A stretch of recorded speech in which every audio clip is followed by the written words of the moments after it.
Bonjour et bienvenue à Hop dans le Wok. Aujourd'hui, on va faire une petite recette, mais qui est un grand classique vietnamien, le poisson caramel. C'est une recette de mon enfance, mais vu que Christina ne mange pas de poisson, c'est moi qui va vous la faire aujourd'hui. Avant d'aller plus loin, on va regarder la liste des ingrédients ensemble. Ceux qui voudront la recette écrite, vous pourrez la retrouver sur notre blog à christinapotvin.com. Ça, c'est une recette qui me tient à cœur parce que j'en ai tellement mangé quand j'étais petit. Sachez aussi que vous pouvez prendre le poisson de votre choix. Ma mère le faisait avec du turbo, mon père adorait le maquereau. Quand j'ai été au Vietnam, j'ai aussi mangé ça avec du gourami dans des petits plats de terre cuite. Et vous verrez, c'est ultra facile, rapide à faire, parfait pour la semaine. Aujourd'hui, on va y aller avec du saumon. Ça, c'est une des options les plus populaires pour ce plat, mais choisissez le poisson que vous préférez. Ça peut être un poisson blanc.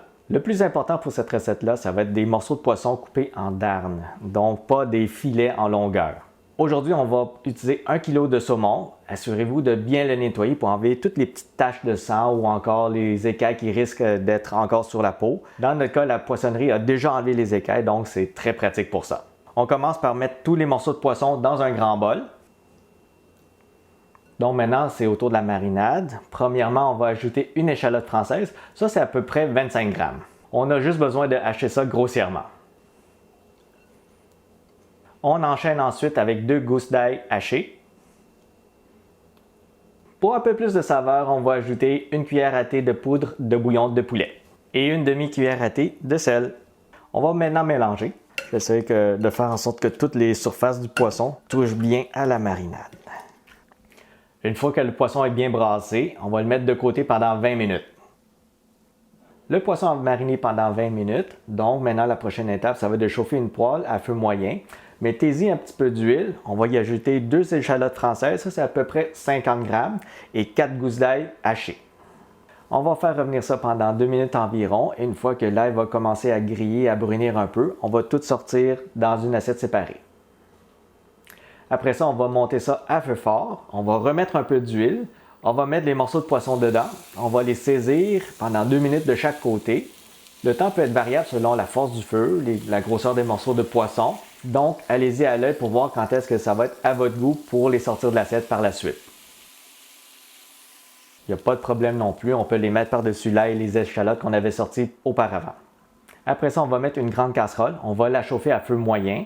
On y ajoute 3 cuillères à table d'huile et aussi le sucre de palme. La quantité, ça va être à peu près 2 rondelles de sucre de palme. Ça, c'est à environ 115 grammes. Et il faut les hacher avant de les mettre dans l'huile pour faciliter la cuisson. Ensuite, vous chauffez le tout jusqu'à ce que le sucre fonde et devienne de la couleur que vous aimez votre caramel. Faites juste attention pour ne pas brûler le sucre parce que ça peut aller très vite. Une fois que ça aura atteint la couleur que vous aimez, ajoutez la tasse et demie d'eau de coco. Là, il faudra faire attention parce que l'huile est très chaude et l'eau de coco, c'est un liquide, donc ça risque de réagir vivement. Faites attention. On ajoute par la suite 2 cuillères à table de sauce de poisson. Nous, on utilise la marque des 3 crabes. Une fois que la sauce de poisson est ajoutée, brassez bien pour bien dissoudre le sucre parce que l'eau de coco aura figé un petit peu le sucre sur les rebords et sur le fond de la poêle et on veut un résultat liquide. Par la suite, vous pourrez ajouter le poisson, l'ail et les échalotes qu'on avait mis de côté tantôt.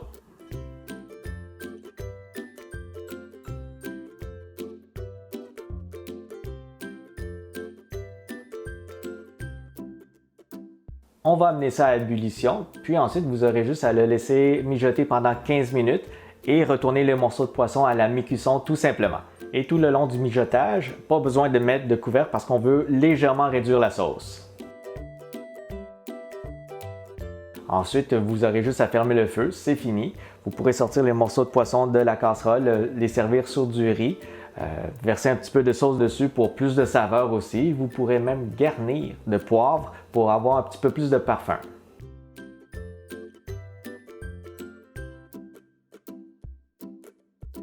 L'une des belles choses de ce plat, c'est que vous pouvez le modifier selon vos goûts pour le caramel.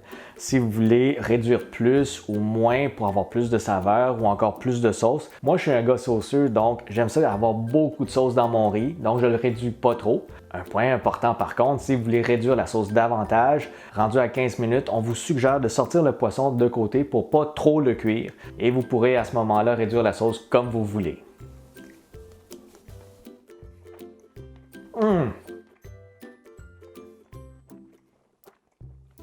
Magnifique! Goût classique de poisson au caramel, avec le petit goût de poivre aussi. Une sauce très goûteuse. Vous allez adorer. Excellent! Donc, c'était pas plus compliqué que ça. Maintenant, vous avez un grand classique dans votre répertoire. Si vous voulez aider la chaîne, n'oubliez pas de liker et de commenter la vidéo. Et si vous avez des questions pour nous, vous pouvez venir nous les poser sur le groupe Facebook Cuisine asiatique fait maison Hop dans le wok. N'oubliez pas de vous abonner à notre chaîne, puis on se dit à la prochaine. Bye! C'est à votre choix. Moi, faut pas que je touche ça. Hein? Tu veux-tu essayer ça? Du riz avec un peu de poisson? Peux-tu essayer? Ouvre la bouche. Mange, Hein, Jack, tu veux aller goûter le poisson?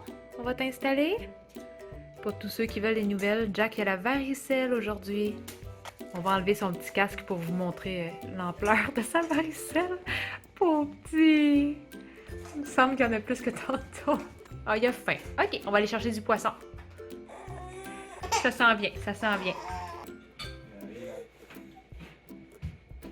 C'est bon?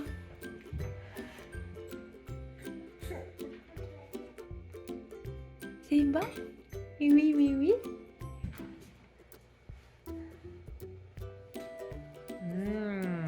C'est bon, hein?